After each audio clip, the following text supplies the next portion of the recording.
Culture Klash. You know what time it is, man. Culture Clash, it's time to mix it, it's time to whip it, the urban mix. You know what time it is, man. Hey, where Johnny Knox at, man? Oh, what's up, homie? We in here, man. Good? All right. So what's today's topic, man?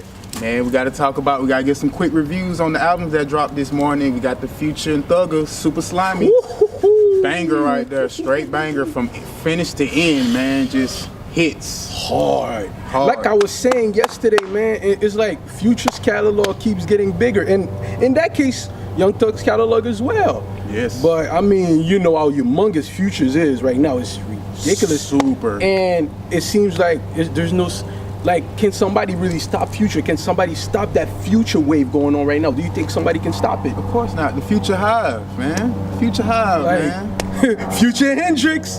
You know what I mean? And that's why I said, like, he's just, I mean, he's the voice. I feel like he's leading the way. If we talk about, like, the new wave, the new sound, I feel like Future is leading the way. And there's always going to be some people that are not going to understand this kind of style and say that it's not, like, traditional hip-hop. But listen, man, we in 2017, man. This is the new age. So let's get to it. And did you listen to that Young Dolph shit? Definitely listen to Young Dolph. That Thinking Out Loud, another banger, man. Sheesh. Shout out to that boy Young Dolph.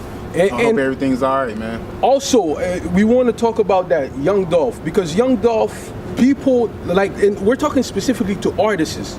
You have to understand how smart Young Dolph is at the end of the day, because there was a lot of, like, his marketing, like, he was selling bulletproof merch. He's still selling them, but he's selling bulletproof merch. I think he has like bandanas. He has a bunch of stuff. Just capitalizing off the situation, man. Just, you know, capitalizing. So that's what it is. It's like, man, you have to diversify your hustle, and it goes in music, but it goes with everything. Can't be a one-trick pony out Exactly.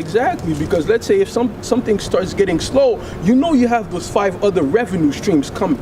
So always, man, gotta keep them coming. Keep it coming. Keep it diverse, and artists, y'all keep doing your thing. Make sure it relate to the culture still, because you don't want to put nothing out there and it doesn't relate. Yeah. Because it's gonna go over people's heads. For real.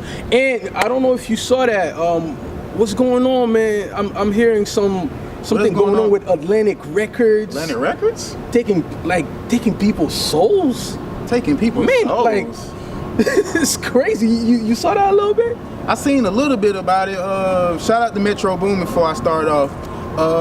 Metro Boomin he got on Twitter the other day and made some comments about how the Atlantic Group is taking people work, you know, as far as being like a culture vulture, things of that nature. I mean, that has been going on a lot in the hip hop community for years and years. Like, we always gonna have somebody that's trying to, you know, monetize off the acts of, you know, kids, so to say, from the urban communities, because they don't know anything of the business stature to, you know, how to protect themselves, how to monetize everything, and still, you know, be able to have a piece of it, you know, still have themselves intact. Exactly. When everything is done. Exactly. And people have to understand something. At the end of the day, there's a lot of people that they're within the culture, they don't care about the culture, and a lot of people don't really know the history. Like, for example, when it comes to me and you, when it comes to those real people that are within the culture and we study the culture, we appreciate, whether it's old school, whether it's new school, whatever it is, we appreciate people putting in work. We love art. And there's people in the culture that they're capitalizing off of us, but they don't care about hip hop. They don't care about us. They don't care about our communities. So people have to understand that at the end of the day, man, it's like independence, man. Like independence. We stress that enough. Independence is key. You have to stay independent in this game if you really want to make money. Because we love doing music. Don't get me wrong. Like, we all love doing music. We all love listening to music. Yep. We all love partying and vibing to music. But when you're on the other side of the stick, if you actually the person that's making the music, you want to be able to, own your stuff. You want own your masters, own as much as possible, if not everything, because that is key. Because when you actually get 5-10 years down the line, you're gonna want to put out these greatest hits, but you can't do it because the label owns it. So you have to go through the label and have to make that work out with them. So it makes sense to both of y'all, but more it will make sense to the labels to where they would get a bigger piece of the pot because they own your master. So that means they own your song. So it's not like you can willy-nilly just throw out your song like that if they own your master. So that's why number one tip in independence, own your masters. Exactly. And another thing people have to understand, when we say independence, people always think that independence mean on my own, no help, no managers, no team. No, this is not what we're talking about. We're talking about building your own ideals, structure from the ground up. Like at the end of the day, it can start off with you, like for example, you're the artist, then you get one of your friends that kind of act like he's your manager. He might not be able to really know what he's really talking about, but he's just acting as that role just to help you look more professional at the beginning. And then once things start popping, you can get that a professional manager that like work with such and such and can really help you grow. So in other words, what we're telling you is utilize all your tools around you. You might not have the tools that you really need that to the professional managers or sort, but still put people in positions so it can look the part, because it's all about looking the part. Exactly. And people have to understand at the end of the day, you need a balance. You need to figure out a way that people can understand you, but you still want to stand out at the end of the day. Always want to stand out. So you have, this is what I say, is I feel like everybody, we all different in a sense. We all the same, but we all different. So at the end of the day, we all have that one thing that makes us different from the next person. So I feel like some people, man, be comfortable, man. And I know it's something that's easier said than done, but just be comfortable in your skin and, just be who you are and be your biggest fan so that other people can see you're comfortable in your skin and they're going to be inspired by you. They're going to look at you on a different level, because at the end of the day, you don't want to just be like everybody else and look like everybody else. Just be comfortable in your skin, and whatever you like, whoever you are as a person, man, make sure that you find creative ways, because now we have the Snapchats, we have Instagram stories, all of that. Use that and show how that you're an interesting person at the end of the day. Show your personality, show off at the end of the day. But that's all they care about. They want to be able to connect to you as much as possible. I mean, the music is cool. Yep. We know that's the universal language, but at the same time though, you want to take it further than the music, because if you take it further than the music, you will have that fan. That fan will become a cult fan, as I was saying yesterday. You really want your cult fans to ride with you to the end. I mean, to the end. You want to make sure you keep them entertained and make sure they keep coming back to for your product. Yup. And at the end of the day, I feel like everybody as an artist, for some reason, they want to be Jay-Z, they want to be Beyonce. It's cool, but at the end of the day, you don't need 100 million fans. If you think about it, if you have, let's say, let's just break it down. Let's do just small mathematics. Let's say if you have 1,000 fans, right? And diehard fans. Diehard fans. We're talking about diehard fans that will support everything you do. 1,000 is not that crazy of a number, right? It's realistic. And how much albums are maybe $10, or even say for a T-shirt, maybe $25, $30. Right. Now multiply that times 1,000. That's money right there. And this is what people need to understand. At the end of the day, man, we don't need to be I understand it's always good to aim high. At the end of the day, you want to aim high at everything you do, but you don't need to be Puff Daddy at the end of the day. It's okay if you want to be that and you're sure that you're going to become as big as that. I mean, go for it at the end of the day, but do not get discouraged because you see that you're not as big as whoever is selling I don't know how many million records, because this is not what you necessarily need to make it. And also, when we talk about independence, think about it. If you sell 10,000 records and they're $10 each, that's 100,000, right? But think about it. There's a lot of people that sell millions of records and they get 10% or 5% of the revenue. So at the end of the day, they're still making as much as that independent artist selling 10,000 records, right? So it's like, this is why I'm like, people like, sometimes, man, they get caught up in perception. But at the end of the day, you have to look at the real numbers, because at the end of the day, some people are really getting paid that people don't even know. They just have that cult fan, like you said, this cult following. And this cult following is so, like, they support their artists so much. Man, they're making as much or even more than those big artists that have those, like they say, quote unquote, slave deals. Y'all probably heard the term. 360s. By the way, man, thanks y'all for watching. If y'all still watching, man, we appreciate it. Make sure you click the like button, the subscribe button, comment. Tell a friend whatever. to tell another friend. For real. Culture Clash. The Urban Mix. We here. Woohoo.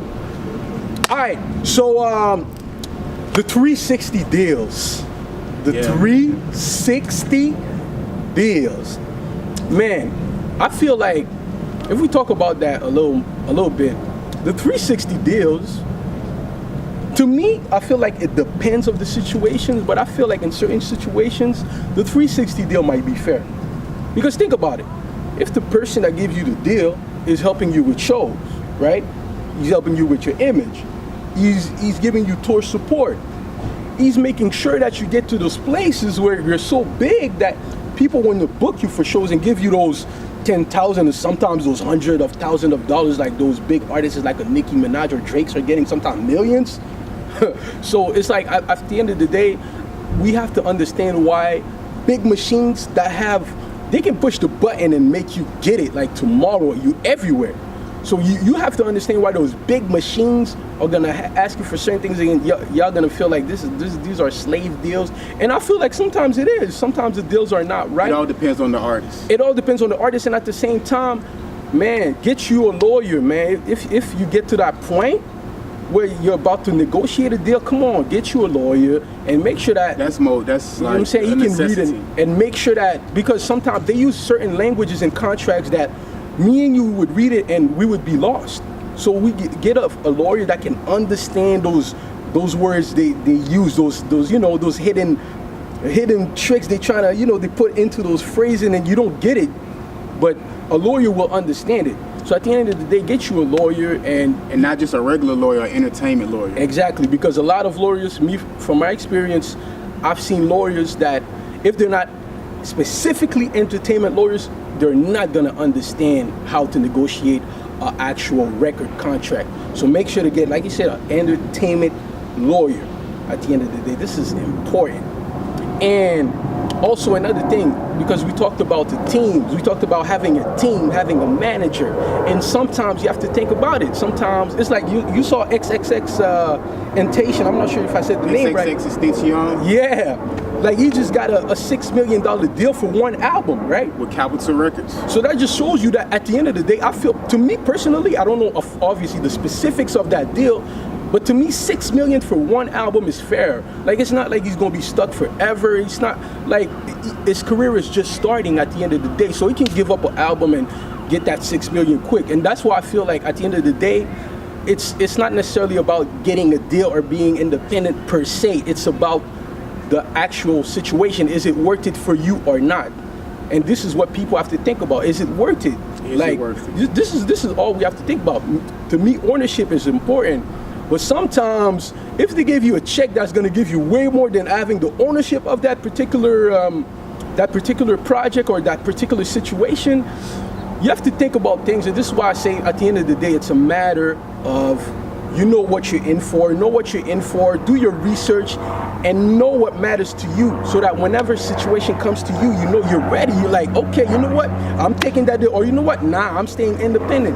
Because at the end of the day, there's people getting it both ways. There's people with deals getting money, people with no deals getting money.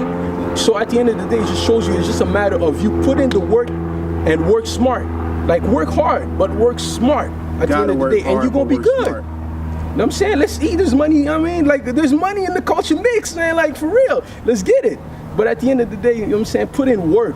And, you know, like, one day you're going to eat, be consistent, do what you love so that it doesn't feel like work.